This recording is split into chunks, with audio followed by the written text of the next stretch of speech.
Assalamualaikum warahmatullahi wabarakatuh. Hai semua, perkenalkan nama saya Feby Visi. Saya dari kelas 11 IPA 3, absen saya 8. Baiklah, di sini saya akan menjelaskan mengenai pembentukan fraksi minyak bumi.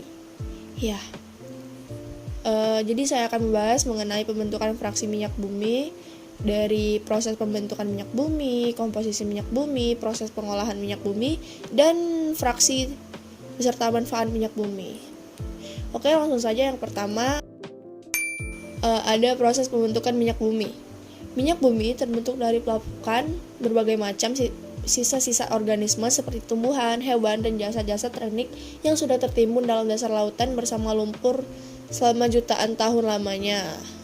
Jadi, minyak bumi itu terbentuk dari pelapukan berbagai macam sisa-sisa organisme yang sudah tertimbun dalam dasar lautan.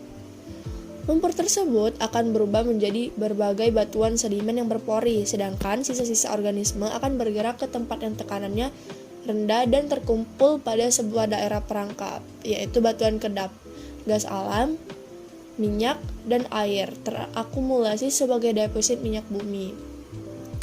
Pada rongga bagian atas ada gas alam, sedangkan cairan minyak mengambang di atas deposit air. Bila kita diurut-urutkan, proses pembentukan minyak bumi akan menjadi seperti ini. Jasad teknik yang terkubur bersama lumpur, lalu diproses jutaan tahun dan mengendap dari dasar laut, kemudian menghasilkan bintik minyak dan gas, terakumulasi di batuan kedap menjadi deposit minyak bumi, karena asal minyak bumi terbentuk dari sisa-sisa organisme. Minyak bumi dan gas alam sering juga disebut sebagai bahan bakar fosil. Bahan bakar fosil tergolong sumber daya alam yang tak terbarukan. Proses terbentuknya minyak bumi yang sangat lama menjadi alasan dari hal ini. Oke, jadi kita udah mengetahui proses pembentukan minyak bumi kan, berarti dari sisa-sisa organisme seperti tumbuhan, hewan, jasad-jasad teknik yang udah tertimbun dalam dasar lautan. Oke, lanjut ke berikutnya ada komposisi minyak bumi. Apa sih komposisi minyak bumi? Komposisi minyak bumi adalah campuran kompleks yang sebagian besarnya atau sekitar 90 hingga 97% terdiri dari senyawa hidrokarbon. Hidrokarbon yang terkandung dalam minyak bumi terutama adalah alkana, sedangkan sisa-sisanya adalah sikloalkana, alkena, alkuna, dan senyawa aromatik. Komponen kecil lainnya selain hidrokarbon adalah senyawa-senyawa karbon yang mengandung oksigen, belerang, ataupun nitrogen. Selanjutnya, saya akan menjelaskan mengenai proses pengolahan minyak buminya. Ini proses pengolahan minyak buminya akan saya jelaskan secara singkat. Itu untuk memperoleh minyak bumi perlu dilakukan proses pengeboran. Minyak bumi yang ditemukan biasanya akan bercampur dengan gas alam.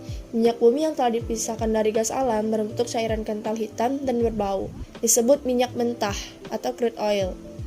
Minyak mentah ini masih belum bisa dimanfaatkan secara langsung. Oleh karena itu, perlu dilakukan pemurnian atau refining dengan distilasi bertingkat. Prinsip distilasi ini adalah pemisahan komponen-komponen campuran berdasarkan perbedaan titik didih sehingga diperoleh kelompok-kelompok komponen dalam rentang titik didih tertentu yang disebut fraksi-fraksi. Jadi kita udah mengetahui fraksi itu apa. Fraksi itu kelompok-kelompok komponen dalam rentang titik didih tertentu yang disebut fraksi-fraksi. Ya, jadi sebuah komponen dalam rentang titik didih. Oke. Berikutnya di sini ada fraksi minyak bumi dan manfaat minyak bumi. Ini ada sebuah tabel. Ini ada fraksinya, kemudian ada jumlah atomnya, titik didihnya, dan manfaatnya. Saya akan menyebutkan fraksi minyak bumi dan manfaatnya saja ya.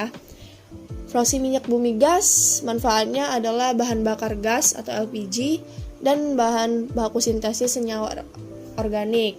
Yang kedua ada ether petroleum, manfaatnya adalah pelarut dan cairan pembersih. Yang ketiga ada bensin atau gasolin, manfaatnya adalah bahan bakar kendaraan bermotor. Nafta, manfaatnya adalah bahan baku sintesis senyawa organik. Kemudian kerosin, Manfaatnya bahan bakar jet dan bahan bakar kompor parafin. Minyak solar dan diesel, bahan bakar kendaraan bermesin diesel dan bahan bakar tungku di industri. Minyak pelumas, manfaatnya adalah oli dan pelumas.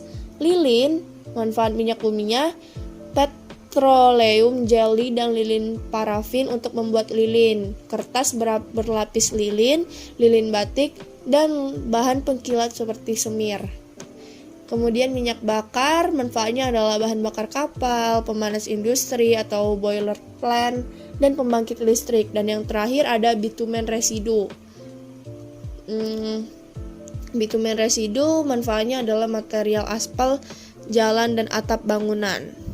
Oke, kita tadi sudah mengetahui mengenai pembentukan fraksi minyak bumi beserta manfaat-manfaatnya, lalu komposisi dan proses pengolahannya. Jadi sampai situ saja penjelasan dari saya Feby Visi. Maaf jika ada salah kata, kurang lebihnya saya mohon maaf. Saya akhiri. Wassalamualaikum warahmatullahi wabarakatuh. See you guys.